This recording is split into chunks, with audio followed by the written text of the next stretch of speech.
si queremos realmente tener objetivo teológico sano en ese sentido. ¿Por qué? Porque ahora vamos a pasar al siguiente punto, teología bíblica y teología académica. No, las dos pueden converger, si se pronuncia así. Las dos pueden, vamos a convivir juntas, no pueden. ¿Cuál es tu opinión, Iván? Pues algo que dices es verdad, ¿no? Mi estimado Ariel. La escritura, pues, es el fundamento, ¿no? Es el fundamento de nuestro estudio, la palabra de Dios. Pero bien, pienso que Dios ha dejado a nosotros algo sumamente importante, ¿no? Que viene siendo la creación, ¿no? Dado que la creación da testimonio, la palabra de Dios.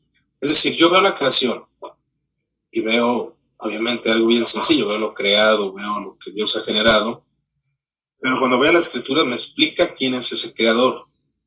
Es como el concepto de los filósofos, Ariel. O sea, Platón creía en el logos, ¿no? En ese discurso, en ese ordenador de la creación, el que la materia es controlada y creada, el demiurgo, ¿no? Etcétera.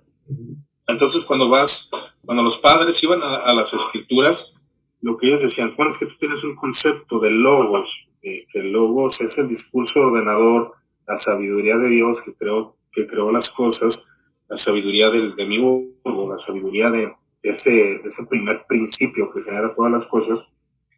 Pues tenías razón, pero te faltó entender que ese logos es el Cristo. ¿Y dónde dice que es el Cristo, que es el Mesías, que es Jesús? En las escrituras, ¿sí? Entonces, a lo que voy con este ejemplo es de que todo cobra sentido a través de la palabra. O sea, obviamente la palabra tiene sus temas. La palabra de Dios es inmensa, la palabra de Dios es nuestro fundamento. Pero a través de la creación podemos comprender mejor la palabra de Dios. ¿Quién creó el mundo? ¿Quién creó estas maravillas? Vamos, contemplamos la creación. Vamos al Salmo 19, ¿no? Y vemos los cielos cuentan la gloria de Dios, ¿no? Entonces, tenemos testimonios, la palabra, la creación, nuestro razonamiento, el pensamiento, así como es verdad, como tú dijiste, ciertamente el hombre por sí solo, sin revelación, sin iluminación, pues llega a ideas cerradas acerca de Dios. Pero cuando se contempla todo, que se ve la creación, la sabiduría que Dios ha dado a los hombres, la escritura, que es lo que explica esa sabiduría, pues realmente se conoce a Dios de una manera más fiel, que precisamente lo que se dedican los teólogos académicos, ¿no? Utilizar las ciencias, la sabiduría que Dios ha dado a los hombres para explicar precisamente a Dios, ¿no? De una manera sencilla, pero también profunda a su vez. Correcto. Yo creo que la persona que quiera adentrarse al estudio teológico tiene que perder el miedo de encontrarse con conceptos tal vez de Dios, pero que no son bíblicos. ¿Cómo? Mucha gente alude, por ejemplo, al primer motor inmóvil, Aristóteles, ¿no? Pero realmente Aristóteles no hablaba del Dios judío-cristiano, tú y yo lo sabemos, porque como dice Ratzinger, otro, Exacto. el Dios de los filósofos, la tarea está en saber que la teología académica sí puede convivir con la teología bíblica. ¿Por qué? Porque la revelación la tenemos, ok, la palabra de Dios. La teología académica es una herramienta, vamos a llamarla un plus, que nos ayuda con parte de la filología, la exégesis, la hermenéutica, todo tipo de, incluso la filosofía, ¿no? Lo hablábamos la semana pasada. Pannenberg decía, la filosofía y la teología van de la mano. ¿Cómo se concibe la Trinidad? Mediante la filosofía. ¿Cómo se concibe el Logos? Mediante la filosofía. ¿Cómo se concibe la inmutabilidad? ¿Cómo se concibe la trascendencia? ¿Cómo se concibe la inmanencia de Dios? De hecho, cada atributo de Dios. ¿Cómo se concibe? Mediante la filosofía. Tristemente para algunos y para otros como que es su estandarte, ¿no? Sí, sin filosofía no hay cristianismo. No, no caigan en ese punto. Cristianismo nace independientemente de la filosofía, tú lo sabes, ¿no? Pero cuando los padres de la iglesia, los padres apostólicos, y entra la academia, como lo mencionaste la vez pasada, entra a la iglesia, se da un plus y se da un empuje a la de ser marginal la iglesia, de ser judíos, de ser gentiles despreciados, no muy sabios. De hecho, lo que decía Celso, ¿no? Precisamente que los cristianos eran gente del vulgo, gente sin estudios, pero el cristianismo llega a gente académica, ¿no? Que fue con Clemente de Alejandría, con Orígenes, con Ireneo, gente filosófica, ¿no? Tertuliano, Justino Mártir. Ellos, bueno, que Tertuliano después rechaza la filosofía y dice que tiene que ver Atenas con Jerusalén. Sí. Pero de alguna manera ellos utilizan la filosofía para poder, es lo que yo siempre trato de enfatizar, o sea, utilizan el entendimiento de los griegos, así como dice Clemente, cuando lo que la ley de Moisés fue para los judíos, la filosofía fue para los gentiles, ¿no? No lo pudiste decir mejor o citar mejor. Sí, o sea, ustedes creen en un logos, creen en el caso de Aristóteles, un motor inmóvil, ¿no? Alguien que siempre ha sido, que ha generado todo. Pero ese motor inmóvil ama. Ese motor inmóvil, aunque es un término moderno de decirle Dios personal, pero unos no están de acuerdo con ese término, pues se refiere al Dios personal es de que es persona, que es una persona. En este caso, Padre, el Hijo y el Espíritu Santo. Que es un Dios que se preocupa, de hecho, Clemente lo utiliza. Es un Dios que se preocupa por el hombre. Se preocupa por el hombre y se solidariza con el hombre. Y ese logos se hizo carne y autocambio. Entonces, se utiliza el pensamiento de ese entonces para poder explicar el Evangelio, porque el Evangelio trasciende más de la cultura. Es como nosotros, que usamos, no sé qué podemos usar nosotros, ¿no? Los memes.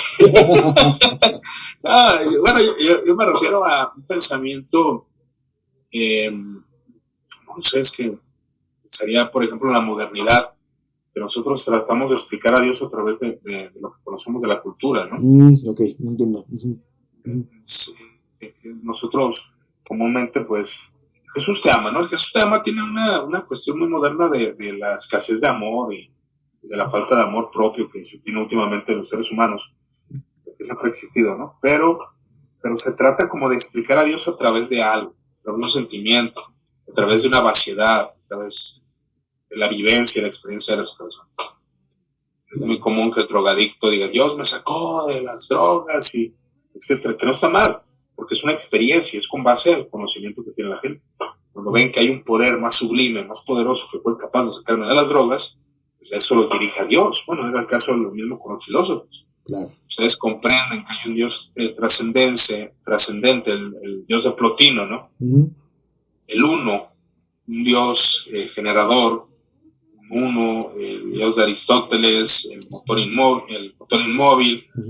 Ese motor inmóvil es una persona. Ese motor inmóvil es el Padre. Ese motor inmóvil que generó todo. Ese motor, el Padre, el Hijo y el Espíritu Santo, a través del Logos, que es de la misma esencia del Padre, a pesar de que no es un Dios inferior, como nos creían, etcétera, ¿no?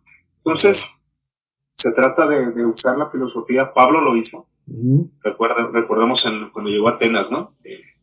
Dios desconocido, o sea, ese Dios desconocido se refería realmente a Jehová de los ejércitos, a Yahvé. No, pero él usa eso para explicar al Dios que ustedes no conocen, al Dios generador que hizo los cielos y la tierra, y todo lo que existe es Yahweh, ¿no? Es Yahvé, es Jehová.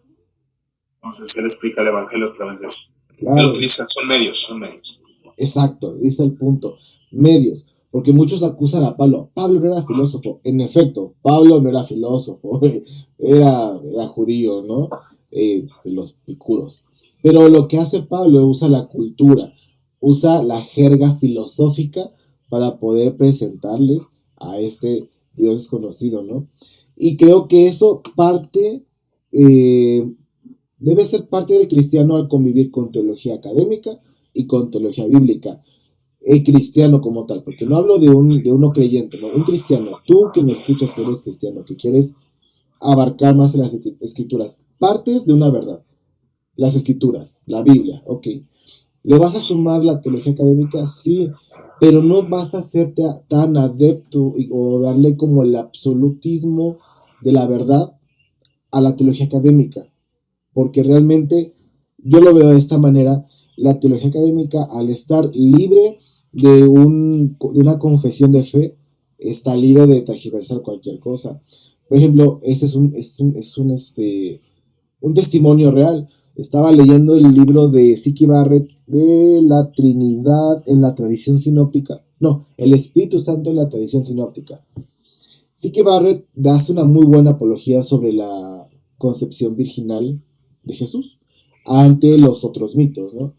Pero termina este cuate diciéndome que el Espíritu Santo pues es una fuerza creadora que pudo haber creado a Cristo de una manera sobrenatural. Y dices, oh, pero ¿qué crees? Usa teología académica. Entonces, hacerse adepto a la teología académica, en vez de a tu propia escritura, a la experiencia de fe, a la oración, a todo lo que tiene que ver con la mística, que ahorita vamos a abarcarlo, pues bueno, empiezas entonces a divagar acá y allá.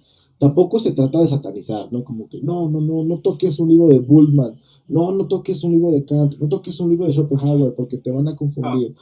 No, más bien como tú lo estás haciendo, o sea, es algo que hay que conocer. Ahora, la teología académica no es sinónimo de libertad teológica de esa forma, ¿no? O sea, me refiero a que si tú eres académico vas a encontrar cosas raras. No, los académicos pues, están bajo una confesión, bajo una manera de creer. Ahora, que hay ciertos límites de la fe, ¿no? La palabra de Dios es nuestro límite, pero otra vez también hay una tradición temprana que nos protege, es decir, el desarrollo de teólogos acerca de la Trinidad, acerca de la persona de Cristo, quién es Cristo, dos naturalezas, una sola persona, que nos libra de las herejías precisas. Hay una ortodoxia, hay una manera de creer correctamente.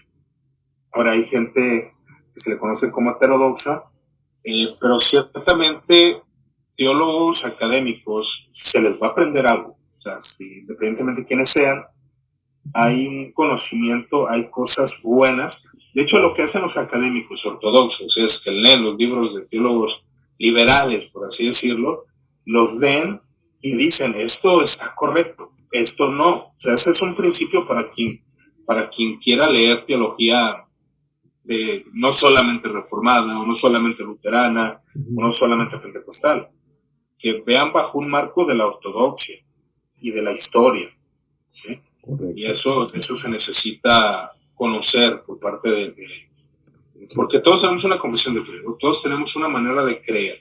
Correcto. Un luterano, tú eres diferente al luterano, tú eres pentecostal, etcétera. Pero hay un margen de la ortodoxia que realmente como cristianos sí debemos de respetar. Correcto. Pero eso no nos quita pues que podamos leer a este tipo de personas y filtrar realmente la información. De hecho, es muy cierto, porque ¿cómo vamos a nosotros?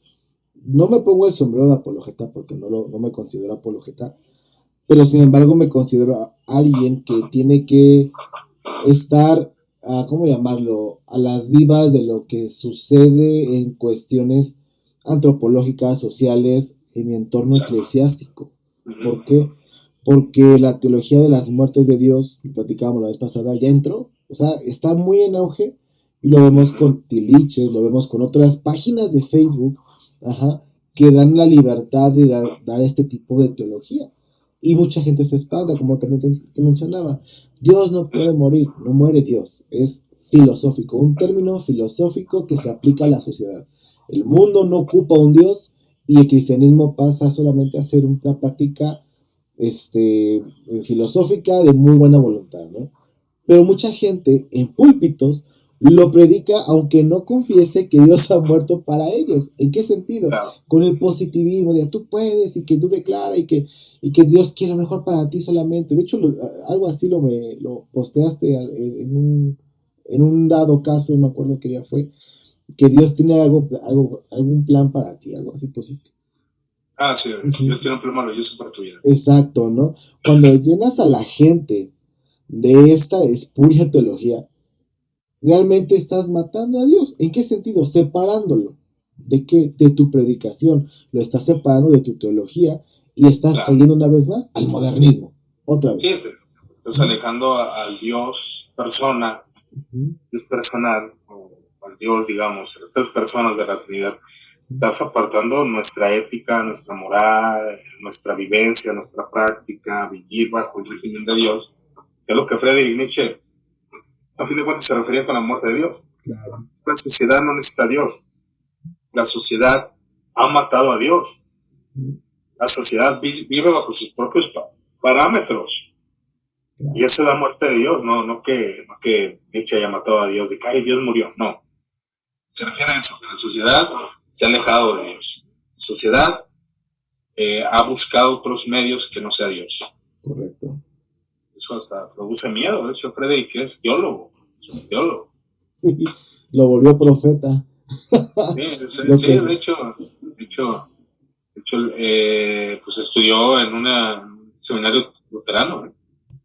Que es muy interesante saber que mucha gente que ha sido de este tipo de pensamiento tan fuerte, pues proviene también de algún tipo de formación cristiana, ¿no? Como que, Exacto. ¿qué está pasando?